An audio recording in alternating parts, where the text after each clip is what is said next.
Não sai mais nada. Tá, você já recusou. Tá, se a gente bota B, A e B, e o B também se repete sem nunca haver interação, evolução, etc., o B fica perpetuado e fica tão estéril quanto o A.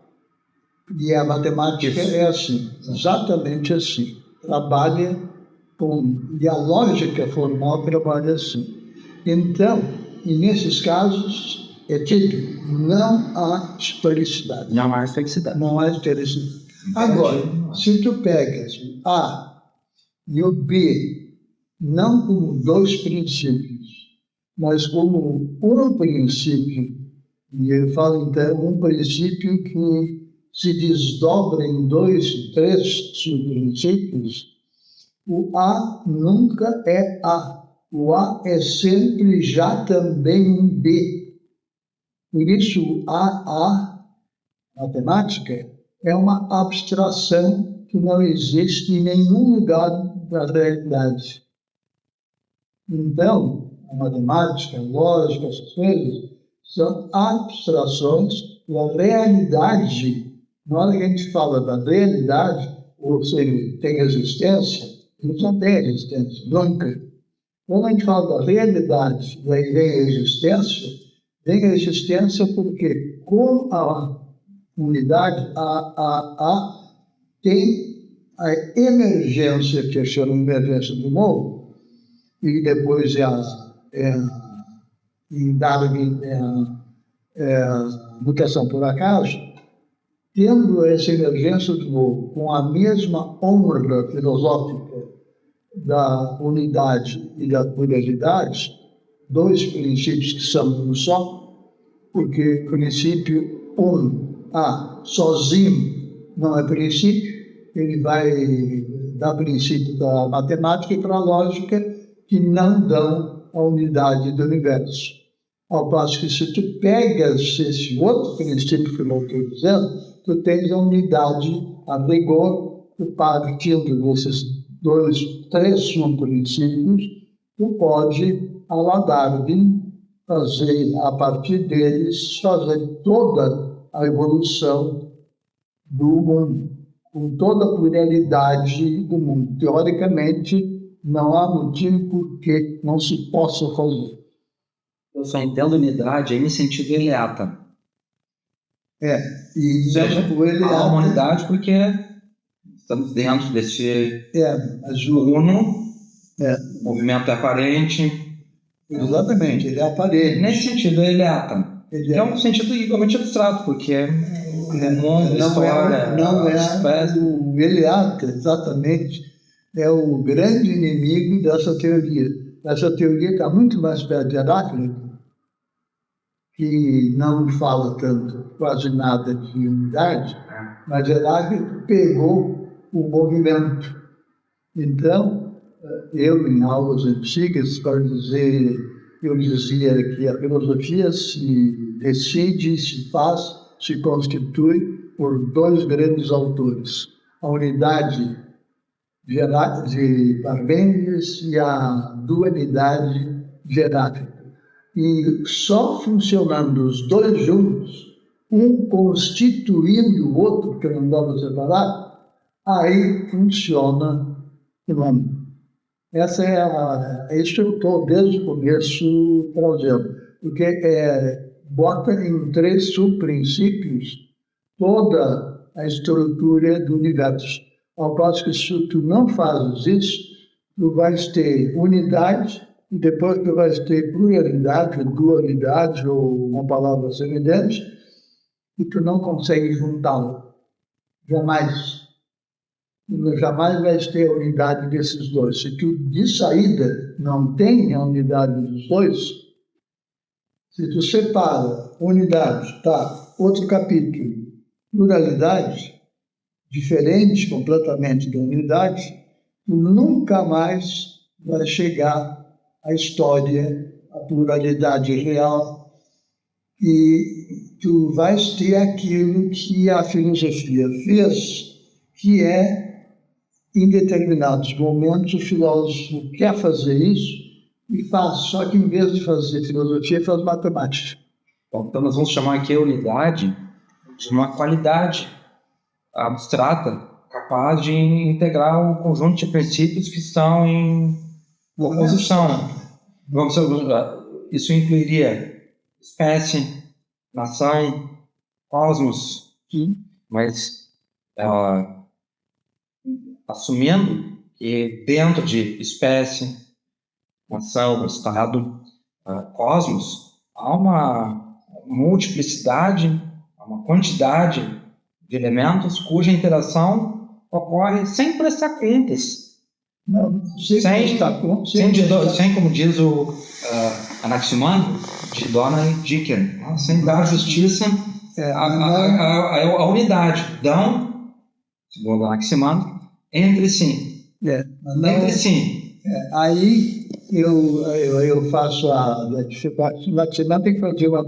É que aí vem o... Perdão, Carlos, desculpa te dar o pé. Mas é que aí vem a narrativa. E vem o orador e estabelece a unidade. Retoricamente. Você constitui a unidade a partir de uma pluralidade. E quando falo do estado, da espécie dela. Exatamente. Parte dessa pluralidade. E tu vais... Eu estou partindo da unidade em que a pluralidade de duas espécies uma consequência darwiniana da outra. E tu estás pegando elementos que não são partes da árvore darwiniana, que para mim é uma árvore corrigida de Plotino. Então, tu estás trabalhando, tu tem que ver agora... Peguei do Anaximandro, para estabelecer um parâmetro de diversidade darwiniano. Eu acho que o sistema de enfrentamentos entre sobrevivência, humano e a espécie é um sistema de modelo Anaximandro, no sentido da reciprocidade causal. E também, claro, de uma dialética, que no Anaximandro a unidade é porque, segundo a necessidade, de onde vem, para lá se destinam. Há uma noção de unidade no Anaximandro, mas uma noção de unidade em que está totalmente descrito o regime de oposição.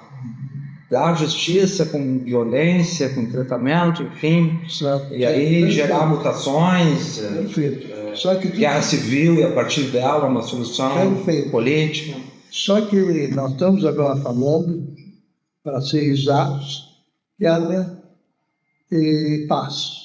Na hora que tu tens guerra e paz com dois princípios, cada um deles independente dos outros, se juntam em algum lugar depois, tu está defendendo uma teoria que não é a minha.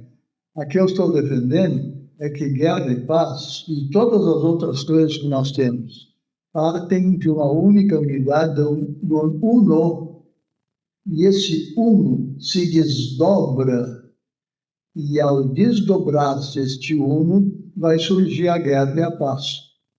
Agora, a unidade, o uno, ele nunca é uno, que nem na matemática, ele é sempre um uno que está engendrando a pluralidade. Por isso eu falo que o princípio, o primeiro princípio da filosofia do universo não é um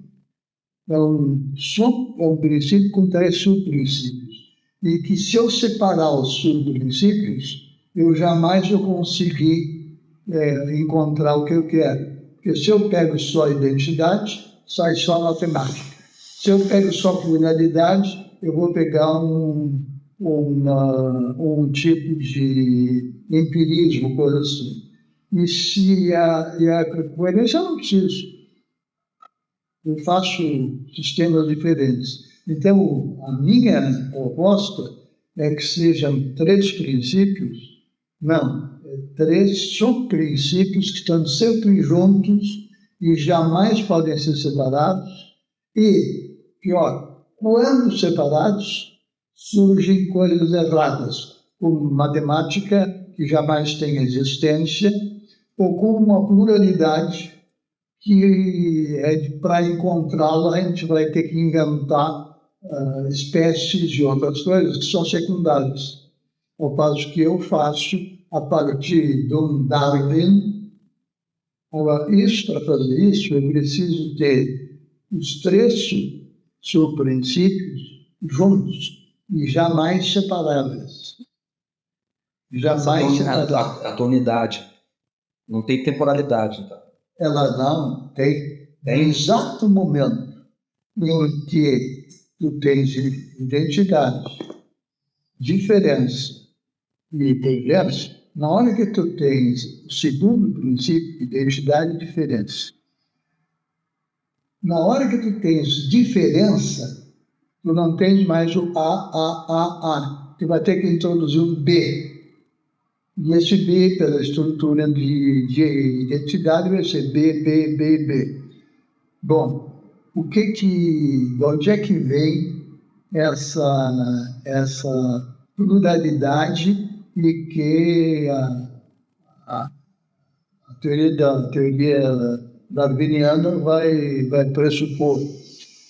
Na hora que só tem uma pluralidade, e depois um 2, tu não tens nunca a junção dos dois.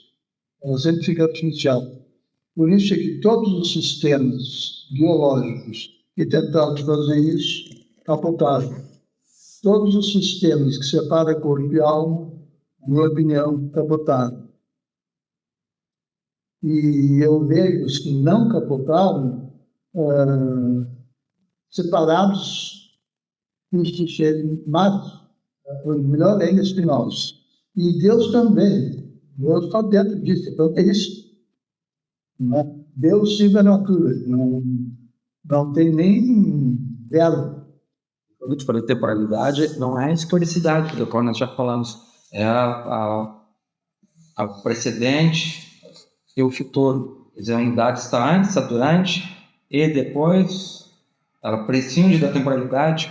Então a diferença surge dentro da temporalidade, como um acidente dentro da unidade. Ou seja, onde que a gente estabelece a unidade? Se a gente for pensar dialeticamente, ela será resultados. Não, ela é subprincípio igual homenagem e honra com a identidade. Então, a pluralidade tem a mesma importância verde que a unidade. Então, quando eu falo de pluralidade, eu não estou falando de uma segunda etapa ou que as outras denunciam uma outra, não. Não se trata nem de um princípio de unidade. Não, é um princípio que, filosoficamente, sempre, desde sempre, é tríade. E nunca, e na hora que a gente faz não tríade, surge matemática de um lado, ou então Parmênides do outro. Não há outra opção. Lógica. As opções lógicas se igualam. Então, a unidade seria também um modo de assegurar os três princípios. Exatamente. Então, unidade não é o que a palavra diz. A unidade. Porque quando nós usamos a palavra unidade, seja em sentido plotiniano, ou que o nosso vocabulário mesmo, estamos referindo um ente cuja propriedade é ser único. Uhum. Bom, mas assim, nesse modo do César Spong, a quantidade desse uno é ser triplo. Sua natureza é ser triplo. É ter a questão da identidade, da diferença e da coerência. Bom, então a unidade é o princípio que assegura que os três estão conjugados. A isso nós vamos chamar unidade. Isso. A essa forma, que não é una, que é tripla. Vamos chamar de forma, vamos chamar todas as outras coisas. Agora, esses três são subprincípios que permitem que a gente fale de um grande princípio do nível. Bom, mas assim, agora vamos voltar para a história. Então, quando o pensamento filosófico que trabalha com esses termos se formou, nós não conhecíamos a genética. Exatamente. Então, a genética introduziu uma causalidade dos corpos, tá? Que é aparentemente exótica dentro do sistema. Tanto que uma filosofia da genética ainda está por vir. Mas o que se chama de genética? A genética é um termo contemporâneo que está dizendo que há uma divisão da unidade, com a unidade dentro dela emerge uma... a genética é unidade abstrata, no caso. Pode ser a genômica do corpo humano, a genômica das plantas, a genômica do animal. Então, o que dá nome, como eu defendi antes, é uma abstração geral, né? De espécie. O que você está fazendo de espécie, ou de estado, ou de cosmos. O que está fazendo uma abstração geral, onde Darwin está fazendo uma história natural. Sim, em Darwin. Em Darwin e Serlin. Mas a espécie, entende a espécie. A espécie é uma das coisas que surgem isso. E a espécie, por isso, também que na Lisboa se muda. Porque dentro desse contexto, a mudança é constante. Identidade, diferença, no momento que a diferença aparece, já temos história. Vamos pensar em termos de história social, na exposição da Maria, que lá estão dois elementos. Tem um Brasil colorido, uma leveza, um mundo onírico, alegre, imaginativo, provocativo, cheio de textura, cheio de corpo, de pele, corpo que une a sarjeta com o celestial, né? No lixo, vira uma representação cósmica, mesmo assim corporal, lúdico. Bom, aí está essa Maria que a gente conhece. Olha, e agora, ao seu lado tem um colapso, né? Um corpo morto na sala, estado degradado. E daí a metáfora que oferece para nós pensarmos a situação terrível que hoje nós padecemos, mas que é histórica no Brasil, que são dois elementos diferentes, entre os quais não há coerência. Essa falta de coerência estabelece um colapso da unidade que chamamos de Estado, nação ou sociedade. Isso, ou seja, temos um princípio de desigualdade, de diferença social, de alienação, de hipocrisia, de violência, que usurpou de tal modo a cena pública, a cena nação, que esse princípio de coerência inexistente hoje provoca isso, não? Um conflito em que não há projeto, não é possível um projeto, porque o projeto do cadáver não funciona e o projeto onírico falta água, falta tudo, falta terra, falta energia para o projeto colorido. Trabalhando todo esse tempo com um sistema dualista.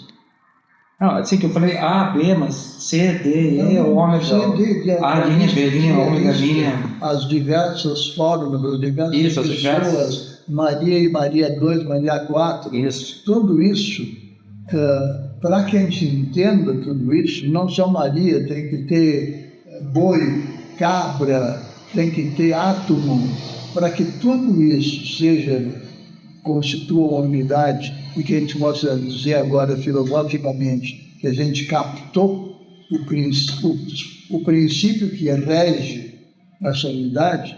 A gente vai ter que dizer, para entender a unidade entre cabra e boi, que é resultado de uma evolução muito grande, mas é originário do mesmo lugar. E assim como o boi é originário, são originados todas as outras coisas. E na ponta do pirâmide, no ápice do pirâmide, tem o quê? Se não é essa pluralidade, a tentação do filósofo é dizer que essa unidade é uma unidade vazia, matemática, e que jamais vai dar frutos. Esse é o conceito usual de unidade. Essa unidade, para mim, não existe, porque ela é uma unidade matemática e tudo que é matemática não existe. Ao passo que se eu tenho uma unidade que não é matemática, que existe, ela imediatamente entra em ebulição, e nessa ebulição, pelas leis de Darwin, nós temos aos poucos, vamos formando a pluralidade do universo. A impressão de que a gente precisaria de uma outra palavra para expressar o que unidade está querendo conduzir. Porque, desse modo, ela inexoravelmente requer graus da unidade. Ou nós vamos voltar lá para o Big Bang, e lá nós temos a fonte primordial, que numa história cósmica nós poderíamos chamar de a unidade. E a diferenciação que houve das partículas cósmicas para a formação do planeta, a eletrólise que gerou as formas essenciais de vida, enfim, já são fenômenos cósmicos derivados, históricos, procedentes daquela unidade. Então, se é essa unidade que nós estamos referindo, então nós hoje temos graus infinitamente já desenvolvidos, derivados, diferenciados, estratificados daquela unidade que é a cósmica. Então, nós não estamos falando da unidade historicamente, hoje, eficiente, que nós já estamos dentro dessa diversidade. Então, nós pressupomos filosoficamente, cientificamente, que lá está aquela unidade. Todavia, nós encontramos elementos de coerência nessas linhagens aos quais damos esses nomes, agora já referidos lá, espécies, uma delas, o boi e a cabra, mamíferos, enfim, todos esses reino, filo, classe, gênero, todos vão convergir em algum momento histórico, vão se explicar historicamente por aquela unidade. Então, nesse caso, ela tem uma temporalidade, que é do precedente. Ela é a ré.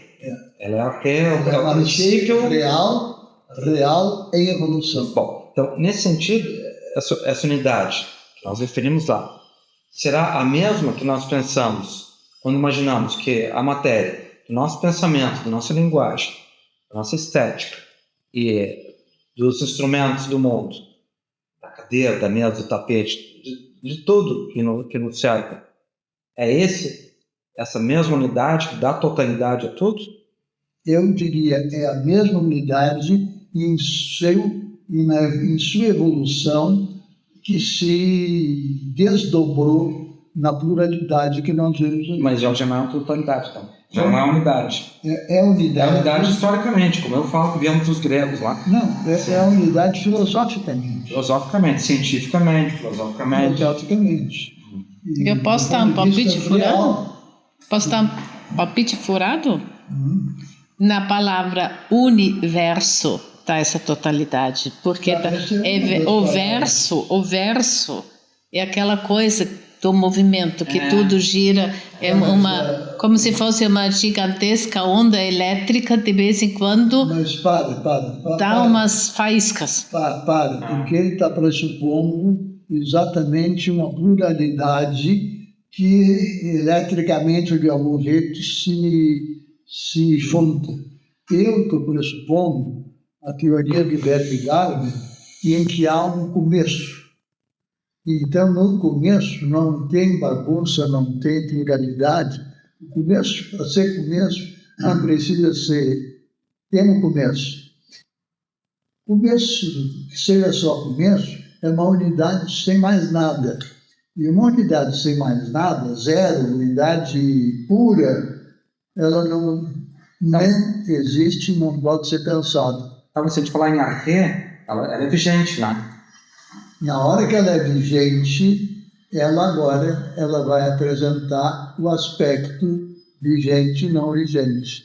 E vai aí se desdobrar em sua pluralidade. Essa é a minha teoria. Então, eu tenho uma unidade, eu sou monista, eu sou parmenidiano, mas não no sentido de eliminar as outras coisas, mas no sentido da unidade. Agora, de onde é que vem essa unidade? Essa unidade vem porque, desde o começo, ela é vital, pulsante, e sem deixar de ser unidade, ela está pulsando e engendrando as outras subtotalidades. Inclusive atualmente. Tu, eu, nós. Nós somos subtotalidades da totalidade que é a grande totalidade do universo.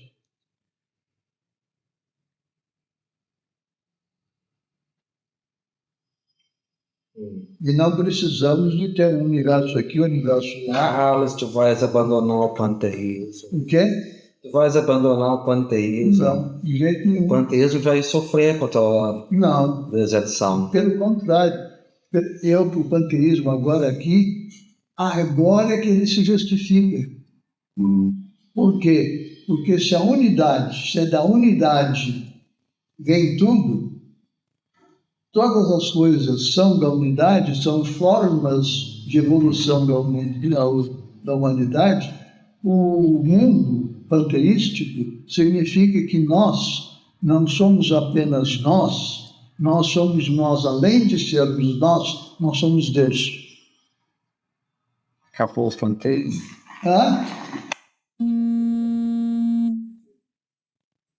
Unidade que está regendo. A unidade está... Tem a unidade sob esse aspecto. E se nós tirarmos... Vamos fazer um exercício. Não vai ser fácil para ti. Mas faz assim, tipo um exercício metafísico. Tá. Tirar a unidade. O que muda no mundo? O que muda numa pluralidade? Não vamos falar mais de unidade. Tudo bem. O que muda na explicação que nós podemos dar dos 3 princípios, por exemplo? Vamos falar dos 3 princípios sem recorrer à palavra unidade. Vamos falar de identidade, diferença e coerência. Não podemos? Assim, reconheço que existe a espécie tal, vamos chamar de A, buscando a sobrevivência em certo ambiente, enfrenta condições ou espécies B, e desse enfrentamento surge sobrevivência ou morte. Ficamos pensando linearmente. Nós podemos fazer isso sem unidade, sem recorrer ao princípio da unidade. O princípio da unidade ele é acrescentado retoricamente, ou seja, há uma narrativa da unidade que estabelece com essa narrativa a autoridade, a soberania, o precedente, o absoluto, a universalidade, o grau abstratamente superior, o caráter condicional, tudo dali decorre. Isso é estabelecido retoricamente.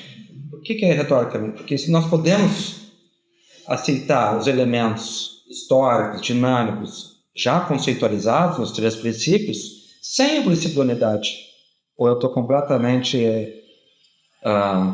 sofismando nesse assunto. Ou seja, nós podemos ver os 3 princípios de identidade, diferença e coerência sem condicioná-los à unidade. Eles não são condicionados à unidade, porque eles são parte da unidade. Bom. Então, os 3 primeiros princípios se chamam unidade, diferença e coerência. Então, não há jeito de falar a não ser pelos 3. Nem a matemática se consegue. A unidade, no caso, é um círculo. A unidade, toda ela vai ser circular. O universo vai ser circular. Querendo ou não querendo, o universo vai ser circular. Só que a gente não sabe quais são as mutações que vão acontecer para no frigir dos ovos, se a gente conseguir terminar, que não consegue pelo tempo, ele seria... Eu sempre pensei em sentido heraclítico, que a dialética era essa unidade. A dialética é exatamente essa unidade. A dialética chama de unidade, na verdade, é o movimento. Exatamente. A dialética é o movimento, mas o movimento como? Para que haja movimento, tem que haver identidade diferente. Sem isso, tu não tens... Então, sobre esse aspecto, eu sou totalmente Heráclito. Agora, Parmênides tem aquela unidade sem a qual não dá para pensar. E a unidade de Parmênides não é a matemática. Então, e já por um motivo, não existe. Onde tem o mundo que não existe, acabou a filosofia. Acabou lá. Parmênides. Não, a nossa discussão aqui está chegando a ponto exatos, e não tenho mínima conversa agora aqui, Não fibrilasto qualquer pressão argumentativa. Nós até agora não conseguimos encontrar um ponto que a gente diga, não, isso aqui não é assim. Não, é só a especulação sobre a natureza do uno, da unidade. Da unidade. A natureza da unidade. Arqueológica ou dialética? A dialética. Ela poderá ser, bom, se é filosoficamente, a gente deve e obrigatoriamente, imperativamente, ver na unidade ambos, e botar na unidade. Ou ela inclui o arqueológico e o prospectivo, que a dialética realiza, ou ela não será unidade. Não será unidade? Ou ela inclui ambos, o Big Bang e suas decorrências até nós, e, do outro lado, o que de nós haverá pela dialética, ou ela não será unidade. Então, a temporalidade dela inclui fonte e desdobramento. Desdobramento. E qual é o problema? Tudo que tu estás dizendo, eu concordo. Não, nada do que tu estás dizendo... Mas eu não estou discordando, eu estou tentando compreender e esclarecer. É isso que tu estás dizendo, eu concordo. Assim, tem no início, depois tem o desdobramento pela evolução, pode usar várias palavras, e onde é que termina? Não termina. Vai, e nós não sabemos onde ele vai, provavelmente vai ser circular. Agora, tu sabes que eu vejo muito mais dialética no Anaximandro do que no Heráclito. A história da filosofia se acostumou a ler dialética em Heráclito, mas na sentença do Anaximandro é muito mais claro o sentido da oposição entre os termos e que reciprocamente estabelecem a dinâmica. E que através dessa dinâmica tem um processo judicial, ou seja, há uma morte e sobrevivência. Isso aí é fantástico, eu concordo. É uma coisa extraordinária. Desde que tenha o primeiro pai de 3 filhos. Enquanto tiver os 2 pais que sejam minimais, ou então muitos, aí nós temos Anaximandro. Mas na hora que esses 2, eles não são 2, eles são um que se desdobra em 3, eu tenho a teoria para falar. E como é que haverá um 2 no sentido pleno da palavra? Nesse sentido, tem razão o panteísmo. Na hora que esses 3 subprincípios existem e se entrelaçam, a gente vai dizer que isso agora é uma dualidade. Mas eu digo que não, que esses os 3 subprincípios são subprincípios de uma unidade. E essa unidade é a unidade do cosmos. Essa unidade vai se diferenciando à medida que vão surgindo diferentes aspectos, identidades diferentes. O panteísmo ele abriga uma liberdade política que o princípio da unidade põe em xeque. O panteísmo, a diferença é legítima. O panteísmo religioso, metafísico, cada um tem a sua sacralidade. Daí vem o conceito. Pensando do ponto de vista social, ético, político, existencial. Dentro de uma visão panteísta, não há um grau de verdade exercido que seja legítimo para impor o critério. O critério que é justo, verdadeiro, superior, inferior, com o qual o Ocidente se estruturou. E aí estão gregos, mas sobretudo judaico-cristãos, a tradição patriarcal no judaísmo, que o cristianismo inoculou com a metafísica predominante, na qual há uma presunção de verdade patriarcal determinando o lugar das peças, acima e abaixo. Ora, o panteísmo é uma sublevação contra isso. Ele subleva todos os parâmetros de poder, de sexualidade, de direito, e ele olha para a diversidade e, bom, essa diversidade tem uma legitimidade própria. Ela não é regulada por um princípio garantidor da verdade. Ou seja, não há uma autoridade Quem pegou muito bem isso aí foi o Adorno Horkheimer, naquele texto, como é que chama? Recaída no Platonismo. Então, a ideia de que sem esse pivô de autoridade, bom, aí nós temos essa pluralidade se realizando multiplamente. Agora, se eu presumo que em algum momento essa totalidade vai prestar contas... Ela não presta contas. Ela se origina de... E essa original, de A se origina A, de A se origina A, B, B, e de repente se origina de A, não B. Então, o problema da pluralidade panteísta é o seguinte: a unidade é uma unidade, mas permite, não só permite, mas exige para que ela funcione o segundo princípio, que é a diferença. Então, o fato de eu ter uma unidade, que não é só unidade, sim também diferença, faz com que esse problema desapareça. E nós, então, no decorrer do tempo, vamos ter boi, cabra e outros bichos. Que ele desaparece no enfrentamento. Porque, digamos, o refugiado sírio aparece na França. Aí um lepanista diz assim, ça n'appartient pas à la France, je n'ai pas français. Então, ele usa um princípio de unidade forte nessa eleição, né? De unidade nacional que ele está. E aparecerá esse sírio, criança ou velho, dizendo, bom, eu sou humanidade, e é como humanidade que eu aqui chego. Então, há um princípio de humanidade